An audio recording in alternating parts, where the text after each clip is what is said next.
할렐루야. 네, 오늘도 사랑하고 또 축복합니다. 먼저 말씀을 전하기에 앞서서 유튜브로 예배를 드리시는 분들께 양해의 말씀을 드립니다. 지금 유튜브 관련 방송 장비의 문제로 음질이 좋지 않은 가운데 있습니다. 주중에 수리 예정이 오니 양해를 부탁을 드립니다. 오늘은 답은 하나님께 있습니다. 답은 하나님께 있습니다. 라는 제목으로 하나님의 말씀을 증거하도록 하겠습니다. 임진왜란 때 우리나라를 구한 이순신 장군이 있습니다. 이순신 장군 하면 생각나는 게 뭐가 있으신가요? 거북선입니다. 거북선. 근데 이 거북선을 가지고서 약한 수군을 이끌고 전쟁에서 승리를 하였습니다. 이순신 장군이 가운데 길목을 딱 막고 있어서 전쟁의 어떤 판도를 완전히 뒤바뀌는 그런 전적을 올렸습니다. 근데 우리가 생각할 때 거북선 하면 어떤 느낌이 드세요? 거북선, 슈퍼배, 울트라배, 울트라 거북선, 엄청나게 강할 것 같은 그런 느낌이 드는데, 저도 독립기념관 가서 실물 크기로 이렇게 복원한 배를 보니까 생각보다 별로더라고요. 제 느낌에는 이 정도면 생각보다 별론데, 그냥 배 위에다가 철 뚜껑 얹어놓고 가시 뾰족뾰족하게 도단한 거 그냥 좀 올려놓고, 그리고 목 길게 나와서 불을 뿜어 놓을 수 있는 이 정도 외에는 별거 아닌데? 라는 생각이 들었어요. 그마저도 제가 지난주에 조선왕조실록 요약본을 봤는데, 조선왕조실록을 보니까 이순신이 거북선을 만든 게 아니라 조선 초기 때 이미 태종시대 때 거북선이 있었다고 합니다. 그런데 이순신 장군이 이 거북선으로 일본을 이길 수밖에 없었던 이유가 있었다고 합니다. 거북선이 엄청 강하기 때문에 전쟁에 이긴 것이 아니라 거북선이 왜군에 대한 답이었기 때문에 전쟁에서 이겼다는 것입니다. 당시 일본이 쓰고 있는 배를 아다케라고도 하고 혹은 세키라고도 하는데, 이 세키는 욕이 아닙니다. 세키라고도 하는데, 이 세키는 어떤 배였냐면은 해적선에서 본따서 만든 배라고 합니다. 해적선은 화공을 쓸 수가 없습니다. 왜 그렇죠?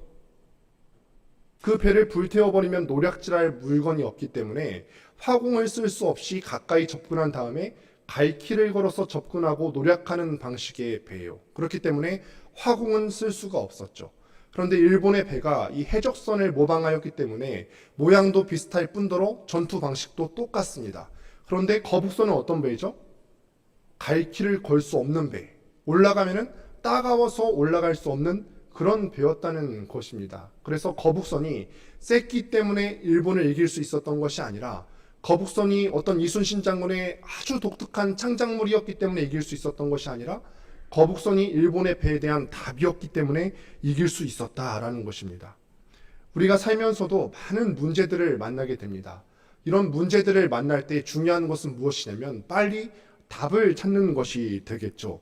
정답 하나만 딱 붙잡고 있으면 되는데, 이 상황에 대한 명확한 답만 우리가 가질 수 있으면 됩니다.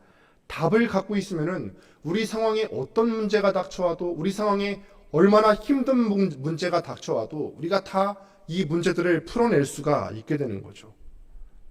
내가 힘들고 어려운 상황이 있는데 이런 모든 상황 가운데서 답을 알고 있는가? 답을 알고 있는 것은 그거는 이미 이긴 것이라는 것입니다. 오늘 말씀을 통해서 그리스도인들은 그러면은 이 삶에 대한 답을 어떻게 구해야 되는지에 대해서 함께 살펴보려고 합니다. 저는 지난번 앞선 본문 말씀을 가지고 레위 사람들이 하나님의 말씀을 따라서 12번의 저주의 말씀을 에발산에서 선포하였고, 이 12번의 저주의 말씀이 선포될 때마다 이스라엘 사람들이 아멘 아멘 하고 응답하였다고 함께 말씀을 살펴보았어요. 우리는 그리심산에서 축복의 말씀이 선포될 때 아멘 아멘 하고 받는 것도 좋지만, 저주의 말씀이 선포될 때 아멘 아멘 하는 것이 우리 삶을 얼마나 평안하게 만드는 것인지에 대해서 신앙생활을 하면서 이미 알고 있습니다. 그리고 오늘 말씀이 이어지죠. 읽지는 않았지만 1절을 시작하면서 이렇게 시작을 합니다. 이 일 후에 라고 시작합니다. 이 일 후에. 여기서 말하는 이 일이 무슨 일이 있었을까요? 앞에 있었던 일들이 있었겠죠. 지금 보면은 본격적으로 9장이 시작되기 앞서서 지난번 살펴보았던 일들에는 어떤 것들이 있었죠? 이스라엘 사람들이 요단강을 건너와서 여리고성을 쳐서 이겼고, 또 아이성 전투 때에도 한 번의 실패가 있었긴 하지만 아이성 전투에도 승리하였습니다. 다 이겼어요. 모든 것이 형통했습니다. 바로 이 일들이 다 잘 되어가고 있을 때, 모든 것이 형통한 것처럼 보이고 있을 때 이 일 후에 라는 뜻이죠. 그러니 우리가 이 말씀을 보시면서 기억하셔야 될 것들이 꼭 있습니다. 우리에게 형통의 길이 막 열릴 때, 우리에게 평안이 있고 걱정이 없는 것만 같았던 바로 그때 무언가가 우리를 기다리고 있다는 거예요. 무언가가 우리를 기다리고 있는데, 입장 바꿔서 생각하면은 하나님의 백성들이 승승장구하고 있을 때 이 마귀의 마음이 편안할까요? 어떨까요? 저번에 제가 누구라고 얘기는 안 하겠는데 우리 청년 중에 한 명이 그래요. 흰돌산 기도원을 갔다 오면은 바로 당일날 왕마귀가 집에서 기다리고 있대요. 왕마귀가. 마귀는 승승장구하는 하나님의 백성들을 가만히 둘까요? 하나님의 살아계심이 확실한 것처럼, 하나님께서 분명히 살아계시고 우리 삶에 역사하시는 것처럼 마귀 사탄의 존재도 분명히 있고 우리 삶을 회방 놓습니다. 하나님의 백성들에게 은혜를 베푸시잖아요. 그 은혜가 크면 클수록 마귀는 그 은혜를 빼앗고 이 공동체를 와해시키려고 애를 쓸 거란 말입니다. 이스라엘 사람들이 여리고도 쳤고 아이성도 쳤고 형통을 누리고 있는 바로 그때 이 일 후에 가나안 족속들이 이 일을 다 들었습니다. 2절 말씀을 보니까 이 여호수아가 여리고를 어떻게 무너뜨렸고 이 아이성을 어떻게 이겼다는 것을 듣고 모여서 일심으로, 이 대적들이 일심으로 모여서 여호수아와 그 백성들을 대적하려 했습니다.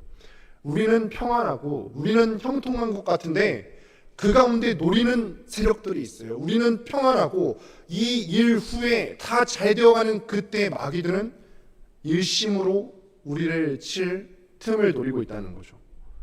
우리가 하나님을 섬길 때 한 마음으로 하나님을 섬기려 하잖아요. 마귀도 똑같다는 거예요. 우리를 무너뜨리는 일에는 마귀도 한 마음으로 우리에게 달려들 겁니다. 그래서 우리가 모든 것이 잘 되는 것 같은데, 영적으로도 지금 평안한 것 같은데 평안하다 할 바로 그때 조심하셔야 된다는 거죠. 가나안에 7 족속이 있었는데 그 중에 한 족속이었던 히위 족속은 조금 다른 생각을 한 것 같습니다. 이 히위 족속이 갖고 있었던 여러 가지 성읍들이 있었는데 그 여러 성읍 중에 하나가 바로 오늘 본문 말씀 가운데 등장하는 기브온이라고 하는 성읍이에요. 그런데 이 기브온 사람들은 생각해 보니까 아무리 일심으로 내가 달려들어도 저 하나님 백성들을 이길 것 같지가 않은 거예요. 하나님 백성들이 어떤 백성들인데요?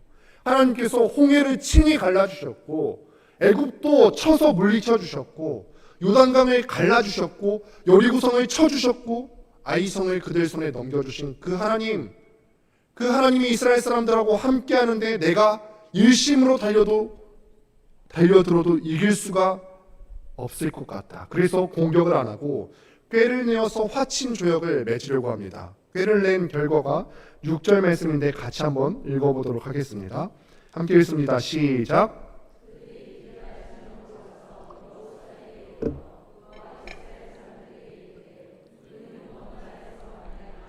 이제 우리와 조약을 맺읍시다 하니, 제가 언제 그 말씀을 드린 적이 있습니다만 마귀가 교회를 무너뜨리기 위한 2가지 전략이 있다고 했어요. 첫 번째는 환난과 박해로 교회를 무너뜨리려고 합니다. 이 첫 번째 전략 우리에게 통할까요? 안 통할까요? 교회 역사를 통해 보았을 때는 안 통해 왔어요. 로마 시대에도 환난과 박해로 그리스도인들을 핍박하려 할 때 안 통했어요. 왜냐하면 우리가 대비를 하거든요. 눈에 보이는 공격에는 우리가 대비를 할 수가 있습니다. 그런데 한 가지 전략이 통하더라는 말이죠. 그 전략은 무엇이냐면 이 교회 가운데 시기와 분쟁의 씨앗을 살그머니 밀어넣는 거예요. 교회 역사를 볼 때, 성경의 기록을 볼 때 마귀의 이 역사는 100% 성공해 왔습니다. 시기와 분쟁의 씨앗이 교회 안에 심기면은 교회는 백전백패했습니다. 어떤 사람은 지금 말씀을 통해서 보아서도 알 수 있지만 어떤 사람은 이 하나님의 백성에 대한 소식을 듣고 연합해서 하나님의 공동체를 외적으로 공격하려고 하고, 어떤 사람은 하나님에 대한 소식을 듣고 자신의 정체를 감추고 속이려 들 겁니다. 연합해서 공격해 들어오면은 우리가 들어오는구나, 이를 악물고 버텨낼 수 있지만 엎드려서 속여서 들어오면은 교회가 당한 일이 많더라는 것입니다. 오늘도 그렇습니다. 지금 이 히위 사람, 기브온 사람들이 이스라엘 백성들 앞에 나와서 속이려고 합니다. 그때 이스라엘 사람들이 이거에 대해서 완전히 몰랐느냐? 아닙니다. 말씀을 통해서 보면은 말씀이 힌트를 주고 있는데 직감적으로 알았어요. 이스라엘 사람들이 이 사람들은 가까이 있는 사람 같은데 직감적으로 알았어요.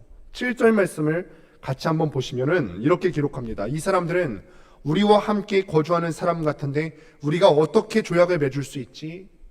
하고 기록해요. 우리가 대충 보면 알잖아요. 이 사람이 일본 사람인지 중국 사람인지 대략 보면은 우리도 알 수 있어요. 이 사람들도 알았을 거예요. 이 사람이 과연 가나안 사람인지 아니면은 저기 멀리서 온 사람인지 보면은 감이 왔을 겁니다. 그런데 이 히위 족속들 중에서 기브온 성읍에 사는 사람들이 수를 씁니다. 자신과 이스라엘 사람들이 가까이 있는 것이 아니라는 것을 속이기 위해서 몇 가지 방식을 쓰는데, 일단 얼마나 가까운지부터 한번 지도를 통해서 확인해 보도록 하겠습니다. 이 지도를, 첫 번째 지도를 보여주실까요? 이게 첫 번째 지도인가요? 네, 맞습니다. 보면은 화면 오른쪽을 보시면은 왼쪽이죠. 길갈이라고 하는 지역이 있습니다. 이제 이 길갈이라고 하는 진영에 지금 이스라엘 사람들이 머물고 있는 진영이 길갈 진영이에요.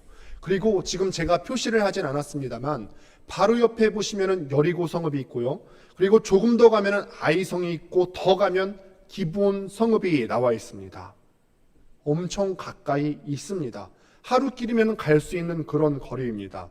그런데 이런 기브온 거민들은 다 하나님의 명령에 따라서 멸해야 되는 그런 족속들이에요.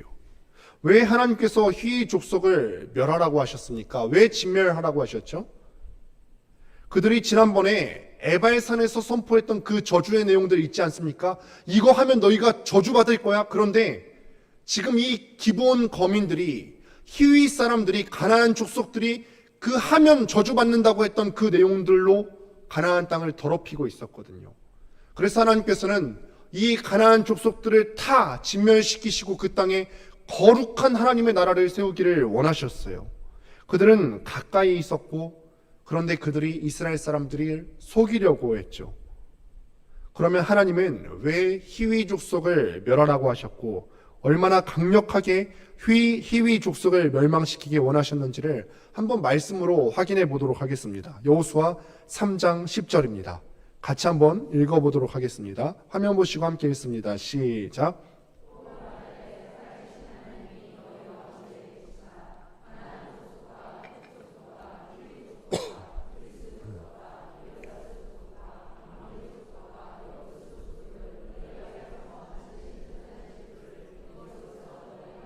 아멘.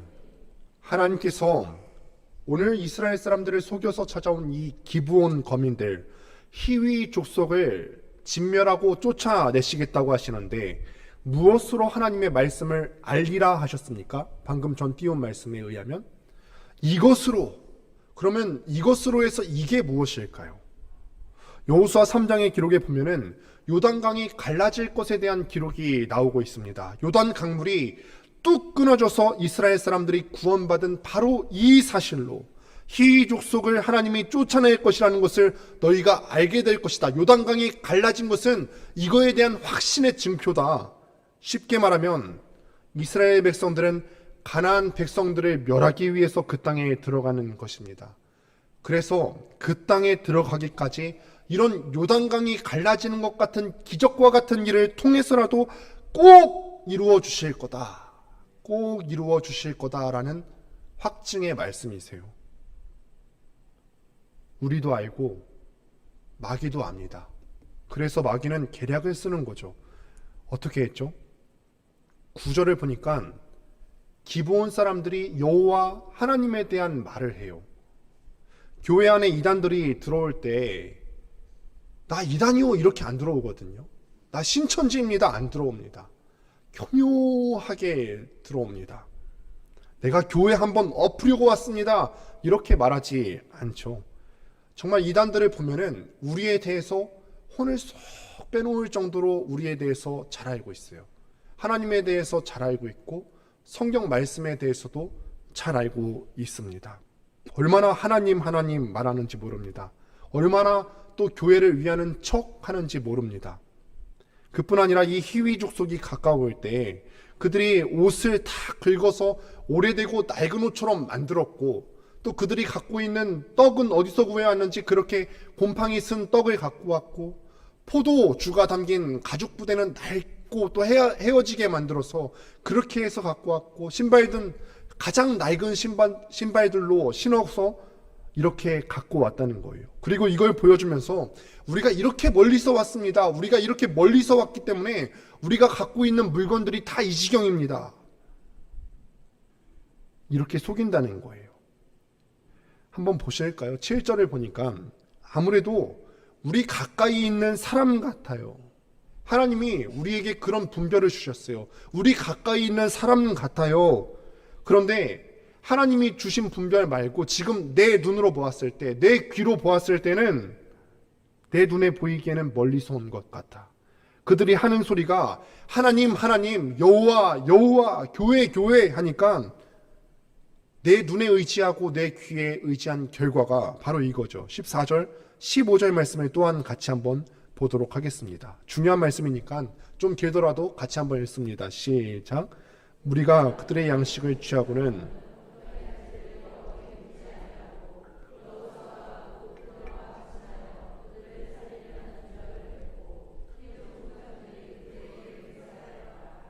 아멘. 그러면은 우리는 하나님 앞에 기도할 때 어떻게 기도해야 될까요? 하나님, 원래 이게 낡은 옷이 아니었는데 낡게 만들었다고 속이는 것을 알아챌 수 있는 분별력을 주옵소서, 이렇게 기도해야 될까요? 아니면 멀리서 가져오는 것이 아니고 가까이서 가져오는 떡인데 딱 보는 순간 알게 해달라고, 그런 분별력을 달라고 기도해야 될까요? 아니죠. 우리는 그런 능력을 구할 필요가 없습니다. 이미 우리로 하나님께서 알게 하셨잖아요. 7절 말씀을 보니까 이스라엘 사람들로 알게 하셨잖아요. 이 사람은 가까이 있는 사람이야. 그럼 우리가 기도해야 될 건 무엇이냐면은 하나님의 감동하심을, 하나님이 우리 마음 가운데 조명하시는 것을 그대로 듣고 순종하는 마음 달라고 기도하면 되죠.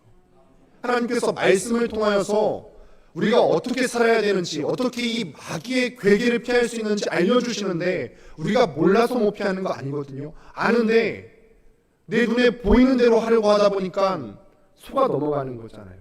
우리가 구해야 될 것은 분별력을 달라고 구할 것이 아니라 하나님의 말씀을 통하여서 깨달았을 때 순종하는 마음 주세요. 이거 구하셔야죠. 하나님의 말씀을 잘 듣고 다른 거 분별하는 것이 아니라 내 마음을 분별해서 순종하는 능력 달라고 기도하면 됩니다. 그런데 가만 보니까 이 여호수아의 실패를 어디서 본 것 같지 않으십니까? 여호수아 7장에 보면은 여호수아가 아이성에서 이 전투에서 실패하는 장면들이 기록되어 있습니다. 그런데 잘 말씀을 보시다 보면은 여리고성 전투 때에는 있었는데 아이성 전투 때에는 없었던 것들이 있습니다. 그것이 무엇일까요? 하나님께서 하나님의 임재를 상징하고 내가 너를 기억할 것이다, 그렇게 강조했던 하나님의 나팔이 등장하지 않습니다. 또 하나님의 임재를 상징하는 언약궤를 앞세워서 여리고성을 돌 때에는 언약궤를 앞세워서 돌았는데 아이성 전투 때에는 언약궤가 등장하지 않습니다. 여리고성을 돌 때에는 하나님의 명령에 따라서 이스라엘 사람들이 아무도 자기 말 하는 사람 없이 하나님의 명령에 순종해서 뱅뱅 돌았는데 아이성 전투 때에는 그런 사람들이 없어요. 침묵하는 백성들이 없었습니다. 반대로 여리고성 전투 때는 없었는데 실패한 아이성 전투 때는 있었던 게 있죠. 어떤 것들이 있었죠? 자기 소리를 내기 시작하는 백성들이 있었어요. 별거 아니죠. 에이, 여리고성보다 작은데요? 이거 우리가 다 올라갈 게 아니라 2,000명, 3,000명만 올라가면 되는데요. 왜 자기가 전략을 짜고 지금까지 이긴 것도 자기 능력으로 이긴 게 아닌데 어느 순간부터 자기가 전략을 짜고 있어요. 말하기 시작하는 사람들이 있었고 그때 패했다는 거예요. 성령께서 주신 마음이 아니라 내 눈에 보이고 내 귀에 들린 대로 판단한 이 큰 실수가 여호수아 7장에서 있었는데 이게 지금 오늘 본문 가운데서 다시 반복되고 있다는 거예요. 그래서 우리는 늘 이것을 두고 기도하셔야 되죠. 하나님, 다른 거 분별하는 게 아니라 순종할 수 있는 내 마음을 분별할 수 있게 하여 주옵소서. 근데 이거를 참 쉽게 말하고 싶지는 않았어요. 우리의 삶이 얼마나 고단하고 속기 쉬운지 이 여호수아를 좀 변명해 주고 싶었어요. 그래야 저도 속으면서 살아가는데, 알면서도 속으면서 살아가는데 속고 사는 제 마음도 위로가 될 것 같았거든요. 내가 속아도 어쩔 수 없이 속았다, 몰랐다고 말하고 싶으니까 어떻게든 여호수아는 왜 속았을까 생각해 봤더니 한 가지 이유를 제가 한번 찾아봤거든요. 지도 한번 다시 한번 보도록 하겠습니다.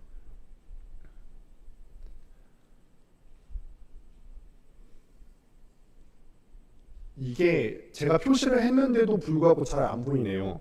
근데 지금 여호수아와 이스라엘 사람들이 길갈이라고 하는 진영 가운데 있습니다. 길갈은 어디에 있냐면은 여리고성과 요단강 사이에 위치해 있습니다. 요단강은요 굉장히 낮은 저지대예요. 해발 마이너스 400m에 위치한 저지대입니다. 그리고 여리고가 해발 마이너스 200m. 그러면 아마도 이 길갈이라고 하는 것은 여리고와 요단 사이에 위치해 있으니까 아마도 마이너스 300m 정도 되지 않았을까.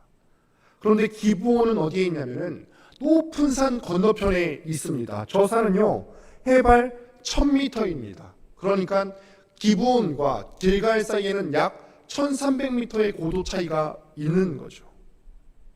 이 길갈 진영에서 기브온까지 가거나 반대로 가려고 할 때 야, 해발 1300m의 차이를 극복하고 넘어가야 된다는 거예요. 아, 몰랐구나. 변명해 주고 싶었어요. 그런데 이게 참 공색하지 않습니까? 모를 수도 있지. 아니요. 우리가 이거는 이해는 되지만 어쩌면 참 몰랐을 수도 있겠다. 이해는 되지만 우리가 양해를 해서는 안 됩니다. 왜 양해를 하면 안 되냐면 다시 반복되면 안 되는 일이니까 양해를 해서는 안 됩니다. 참 무서운 일이에요.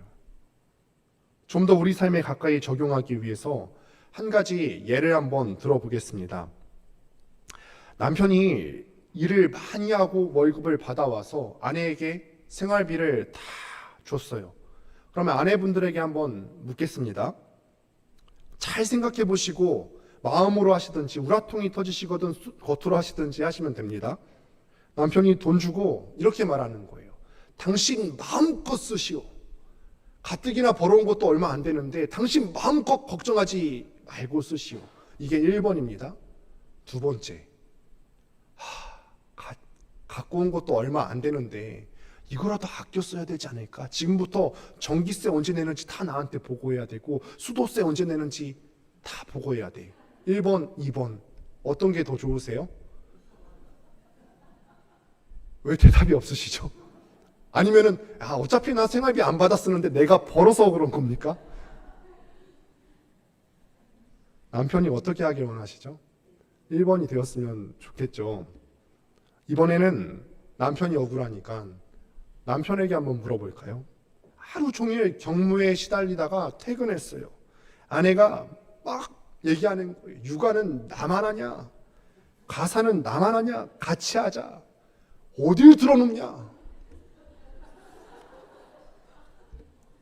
두 번째로는 얼마나 수고 많았어. 당신은 누워서 쉬어. 날도 더운데 그냥 쉬어. 그냥 쉬어도 돼. 아내가 어떻게 해주길 원하세요? 1번입니까? 2번입니까?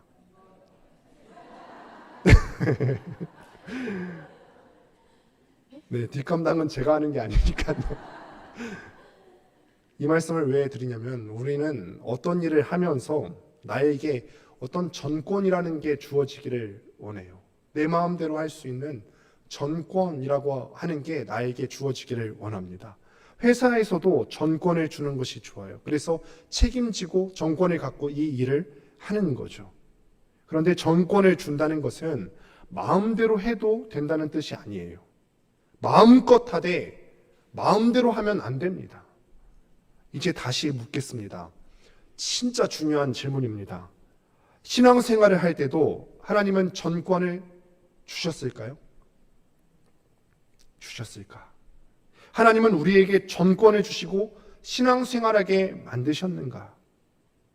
그럼요. 하나님께서 우리에게 전권을 주셨어요. 하나님의 형상을 따라서 지음받은 사람이기 때문에 우리에게 지혜를 주시고 우리에게 사랑의 마음을 주셨어요. 그래서 내가 전권을 갖고 신앙생활을 합니다. 하나님이 창조하시던 마지막 날 아담을 지으셨어요. 그리고 이 아담이 짐승들을 다 불러 모으고 자기에게 온 짐승들의 이름을 붙이는 것도 하나님께서 다 보고 계셨어요. 아담에게는 통치할 수 있는, 하나님께서 창조하신 이 세계를 통치할 수 있는 전권이 주어졌어요. 그런데 아담이 마음껏 한 것이 아니라 마음대로 했죠. 하나님께 묻지 않고 선악을 알게 하는 나무의 열매를 마음대로 먹어버렸어요. 하나님께서 우리에게 크고 작은 일들을 할 때 24시간 우리에게 전권을 주셨지만 그 24시간을 살아가는 동안 우리는 마음대로 해서는 안 되고 늘 하나님께 물으셔야 되죠. 내 가정을 위해서, 내가 섬기고 있는 이 몸된 교회를 위해서 내가 이 말은 꼭 필요해서 해야 되겠다 하는 그 순간에도 하나님께 꼭 물어보셔야 된다는 거예요. 하나님이 내가 그렇게 말해도 된다고 허락하시는지 안 하시는지, 내가 이것을 하나님의 말씀에 비추어 봤을 때 하나님의 법에 맞는지 안 맞는지 물어보시는 게 바로 온유함이라는 거예요. 저번에 말씀드리기를 온유하다는 뜻이 하나님께 야생마와 같은 나의 기질이 길들여지는 것이라고 했습니다. 하나님께 길들여지는 거죠. 하나님께서 허락하시면 마음껏 하시면 되는데 하나님께서 허락하지 않으시면 내가 아무리 말하고 싶고 이게 꼭 필요하다고 생각된다 할지라도 그 말은 하면 안 되는 겁니다. 그런데 지금 이스라엘이 어떤 입장이라고 하죠? 이 일 후에, 이 일이 어떤 일이었다고 했죠? 여리고성을 무너뜨린 그 다음에 아이성을 무너뜨렸어요. 내 마음이 막 높아졌어요. 사실 하나님께서는 이스라엘 사람들의 마음이 이렇게 높아지지 못하게 하기 위해서, 교만하지 못하게 하시려고 첫 번째 아이성 전투에서 실패하게 하시고 두 번째 아이성 전투의 방식을 이스라엘 사람들에게 보여주셨죠. 너희는 아이성을 너무 멀리 떨어지지 말고 가까이에서 아이성을 매복하여서 기다려라. 매복해라. 전능하신 하나님이면 그냥 여리고성 무너뜨리시듯이 아이성 너네가 먼저 내 백성 40명을 죽여? 이렇게 무너뜨릴 수 있잖아요. 그런데 하나님께서 그렇게 안 하셨어요. 하나님은 당신의 어떤 전능성, 전능하심을 사용하실 때 무너뜨리실 때도 있지만 당신께서 철저히 낮아지셔서 그 백성들과 함께 하시죠. 여리고성 돌 때 하나님께서 그 백성들과 함께 돌아주시고, 아이성 매복하면서 그날 밤을 지새울 때 하나님께서 함께 매복하여 주시고, 그리고 때가 되어서 여호수아에게 말씀하셨어요. 단창을 들어서 아이를 가리키라. 그때 그 여호와의 명령을 들었던 여호수아가 단창을 들고 아이를 가리킬 때 전쟁에서 승리했어요. 내 마음에 저 사람들이 희위 족속이라는 확신이 있는데 보고 들리는 게 그게 아닌 것 같은 그때 내 눈에는 남루한 그들의 행색이 보이고 그들은 하나님 하나님 여호와 하나님 하면서 소리로 우리를 속이려고 할 때 우리가 해야 될 일은 보고 들린 것으로 함부로 말하고 함부로 판단하고 행동할 것이 아니라, 하나님 어떻게 할까요? 저 사람들 가까이 있는 사람 같고 희위 족속 같은데 저 사람들은 아니라고 말하는데 어떻게 할까요? 말했으면 하나님께서 분명 인도하셨을 겁니다. 하나님께서는 전능하신 하나님, 하늘에 계신 분이시기도 하지만 우리 몸을 성전 삼고 내 안에 계시잖아요. 전능자께서 자신을 최대한 맞추시고 우리와 함께 하시잖아요. 그러면은 우리와 가까이 계신 그분께 물으면 되는데 묻지 않아서 지금 이스라엘 사람들에게 큰 일이 난 겁니다. 이 상황에 대해서 기독교 변증가 C.S. 루이스는 이렇게 설명합니다. 스크루테이프의 편지라는 책인데 한번 읽어보시면 도움이 될 것 같습니다. 화면을 같이 한번 보겠습니다. 네, 제가 설명을 하면서 읽을 겁니다. 지금 해야 될 일은 딱 하나야. 내 환자는 겸손해졌다. 지금 마귀 나라에서 계급이 높은 삼촌 마귀가 있어요. 그런데 그 삼촌 마귀가 조카 마귀에게 가르침을 주는 내용이 바로 이 스크루테이프의 편지라는 책이거든요.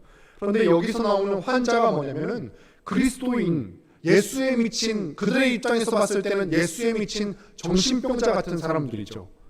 이 사람들을 환자라고 불러요. 이 환자의 심령이, 그리스도인의 심령이 진짜 가난해진 순간을 잘 포착하라고 지금 큰 마귀가 작은 마귀에게 가르치는 거예요.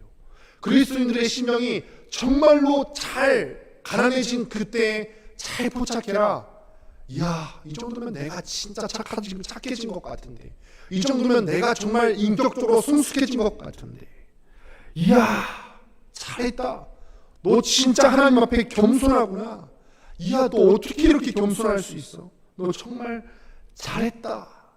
정말 우리가 겸손할 수밖에 없는 그런 순간에 이런 만족감만 슬쩍 밀어넣으면 우리는 무너지게 될 거라는 거예요. 다시 한번 돌아왔어요. 아까도 말씀을 드렸지만 외적으로 보이는 어떤 고통과 환난 대박해로는 교회를 이길 수가 없습니다.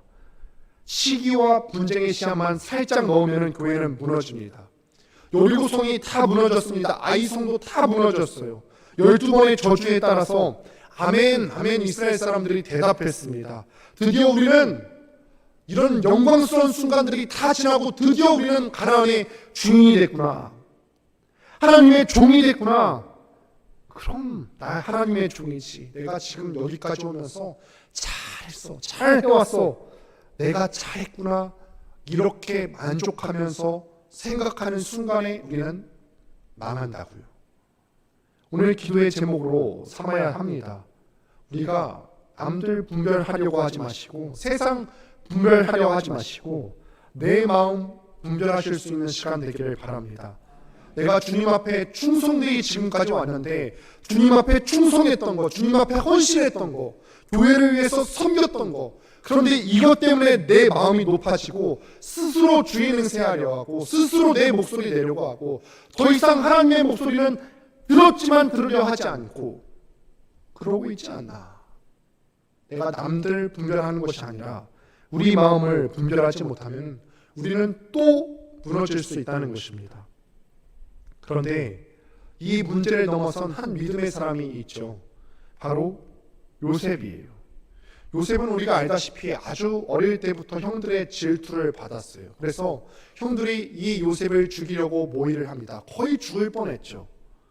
얼마나 억울했을까요? 그러다가 노예로 팔려가게 되는데 노예로 팔려가서 보디발의 집에서는 파렴치범으로 몰려서 또 감옥에 가는 일이 발생을 했습니다. 그러나 요셉은요, 어떤 순간에서도 하나님이 함께 하시는 은혜를 경험했어요. 매 순간 하나님만 의지하다가 그러다가 애굽의 총리가 됐습니다. 애굽에도 형들이 있었던 브엘세바에서도 큰 기근이 찾아왔어요. 다 죽게 생겼습니다. 그런데 멀리서 형들이 찾아온 것입니다. 살려달라고. 내가 이 양식이 없으면은 우리 가족이 다 굶어 죽게 생겼는데 제발 양식을 주어서 살려달라고. 마음이 어땠을까요? 이 요셉의 마음이. 아버지도 살아계시고 엄마가 같은, 나랑 어머니가 같은 베냐민도 살아있습니다. 그래서 이 두 사람이 있을 때 함께 즐겁게 살면서 먹여주고 동양했어요. 그러다가 아버지가 돌아가신 날, 아버지가 돌아가셔서 내 마음대로 할 수 있었던 그때 이 마귀는 요셉의 마음에 무엇을 밀어넣어주면 될까요? 야, 너 지금까지 서운하지 않았어? 너 지금까지 참았으면 됐지. 지금까지 한 것만으로 너는 정말 잘하는 거야. 그래도 아버지 마음 안 아프게 했잖아. 너 정말 잘한 거야. 이 만족감을 밀어 넣어줬으면 됐겠죠. 이 마음 하나면 충분합니다. 그래서 형들이 와서요 이렇게 말합니다. 창세기 15장 18절부터 20절까지 말씀이에요. 같이 한번 읽어보도록 하겠습니다. 시작. 그의 형들이 또 친히 와서 요셉의 앞에 엎드려 이르되 우리는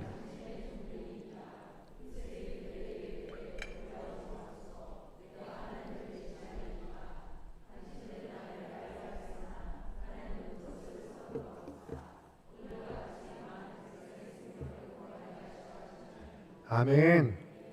가장 높은 자리에 있고 요셉이 가장 높은 자리에 있고 지금까지 복수하고 싶은 마음 다 절제하고 아버지와 형들의 가족들을 다 살려줬어요. 아버지가 돌아가신 그날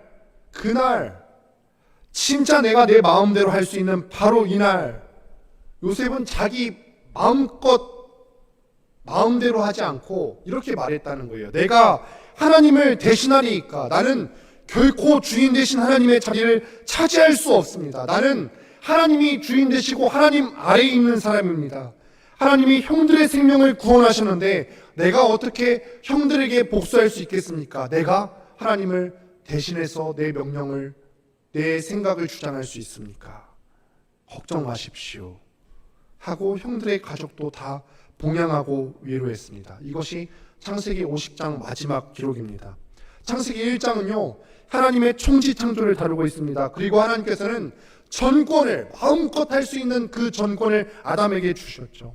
아담은 그 마음껏 할 수 있는 전권을 잘못 사용해서 이 온 땅에 죽음의 저주를 잘못 가져왔습니다. 하나님은 이 죽음의 저주를 극복하기 원하셨죠. 그 결과가 창세기 마지막 50장 요셉의 고백이에요. 아담같이 이 요셉도 높은 위치에 있었지만 요셉은 마음대로 할 수 있었지만 내가 하나님을 대신하리이까 하나님 앞에 자기 자신을 낮추었다는 거예요. 그때 이 타락의 문제는 극복될 수 있었습니다. 이 가나안을 천국으로 만드는 법은 내가 철저히 하나님 앞에 낮아져서 늘 하나님께 물을 떼인 줄로 믿습니다. 여전히 죄가 우리 가운데 있습니다. 우리 주님께서 사람의 몸을 입고 이 땅에 오셨어요. 돌아가시기 전날 아버지 할 수 있거든 이 잔을 내게서 지나게 하옵소서. 그런데 아버지의 뜻이 분명하죠. 내 뜻대로 마시고 아버지의 뜻대로 되기를 원합니다. 이 겸손하신 주님의 고백을 따라서 우리의 구원이 찾아왔습니다. 말씀을 맺겠습니다. 어떤 문제에도 어떤 어려움에도 우리가 답만 있으면은 다 해결될 수 있습니다. 오늘도 여러 가지 기도의 제목으로 여러 가지 문제를 안고 나오신 분들이 많으실 텐데 답만 있으면은 그 문제가 어떤 것이든 다 해결될 수 있어요. 그런데 그 답은 하나님께 물을 때 찾으실 수 있습니다. 어떤 순간에도 하나님께 물어보십시오. 내 생각 앞세우지 마시고 내가 하나님을 대신해서 말할 수 있습니까? 내가 하나님 아래에 있습니다. 내가 하나님을 대신하리이까? 하나님이 우리에게 답을 주실 것입니다. 내 지혜, 내 논리는 얼마든지 타락해 있을 수 있어요. 나는 내가 똑똑한 것 같고 내 지혜가 다른 사람보다 탁월한 것 같고 내 지혜로 내 문제를 해결할 수 있을 것 같은데 내 지혜는, 내 논리는 얼마든지 타락해 있을 수 있어요.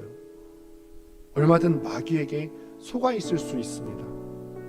매 순간 하나님께 물을 그때 우리의 땅이 가나안 땅과 같은 바로 이 땅이 천국으로 바뀌게 될 줄을 믿습니다. 날마다 이 사실을 기억하면서 하나님께 물으실 수 있는 여러분들 되시기를 주님의 이름으로 축원드립니다.